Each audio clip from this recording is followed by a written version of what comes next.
बहुत चेष्टा कला परे मध्य आपण देखिए अपरिचित व्यक्ति आपणकर निजर हो पारे ना एवं चेष्टा न करी मध्य आपणकर निजस्व व्यक्ति आपण सहित रुहति। रोहन कहानी जे संपूर्ण हृदय विश्वास करुला जे संपर्क केवल रक्त द्वारा नुहे बर विश्वास द्वारा निर्मित होता है एवं से हृदय शिखिला जे अपरिचित लोक मैंने जिते चेष्टा कले केबे भी निजर हो पारती। रोहन गोटे साधारण परिवार आसला।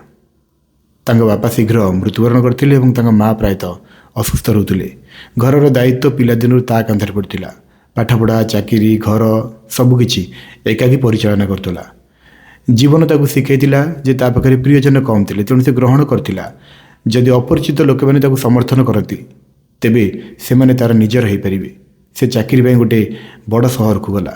सेठारे तार निकटतर कहीं नथिले, कौन संपर्क नथिले, कौन बंधु नथिले। आरंभ में समस्ते अपरिचित थिले किंतु धीरे धीरे ऑफिस रु किछि लोक ता निकटतर हेले। से माने एकाठी चा पिउथिले, हसुथिले एवं कहूथिले कि भाई आमे तुम निजर। रोहन हृदय तरली जाउथला। से द्वितीय थर चिंता न करी समस्त विश्वास करुला। से ऑफिस रे अन्य मानक अपेक्षा अधिक कठिन परिश्रम करुला। समस्त काम निजे कर दूला। जदि क्या टंका दरकार होता से बिना कौन हिसाब से दे देउथुला। जदि क्या साहाय्य दरकार होता से दिन राति काम करुला। से भावुला हुए तो निजक बलिदान दे संपर्क गढ़ी उठी थाए। समय बीतीगला। रोहन कठिन परिश्रम एवं फल देवाक लगिला। तांका बॉस ताको पसंद करने लगे। प्रमोशन कथा उठिला किंतु सेतेबेले जिनस गुड़िक सब परिवर्तन होगा आरंभ है। जो लोक से निजर बोली भावुला से मैंने कम मिठा और अधिक ईर्षालु हो गले।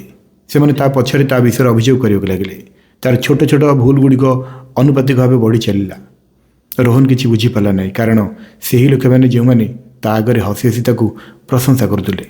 गोटे दिन ताकू हठात डकागला और तांको उपरे टीम वर्क न करवा और अन्य मानक क्रेडिट चोरी कर अभियोग लगिला। से स्तब्ध हो गला।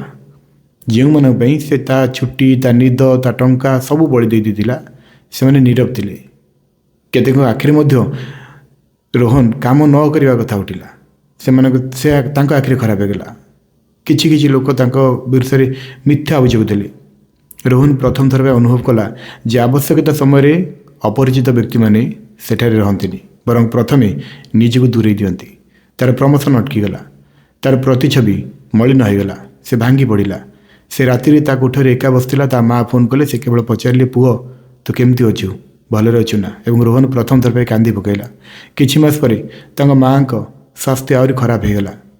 ताकू गाँव को फेरिया पड़ा। सहर रे से जो लोक मानकु निजर बोली भावुला से मध्यरु केही तांका स्वास्थ्य अवस्था पचारे ना।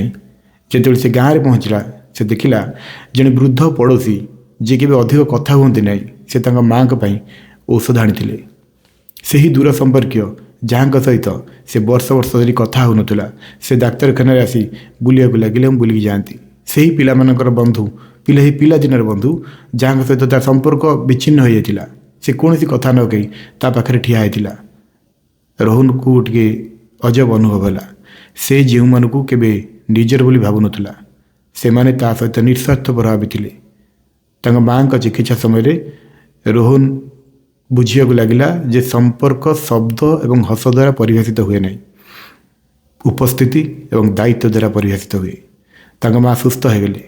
रोहन सहर को फेरिला किंतु से जड़े परिवर्तित व्यक्ति थे। से समस्त को सम्मान कला किंतु केबे भी क्या हृदय देला नहीं। से साहाय्य कला किंतु निज खर्च नुहे। से विश्वास कला किंतु अंध भाव नुहे। गोटे दिन से पुराना सहकर्मी मैंने पुणी ता पाखक आसिले। भाई यह सब आमर भूल बुझाणा था। आसतु पूर्वपरी सबकि सजाड़देवा। रोहन हसिला किंतु से हसरे बहुत दूरता थिला।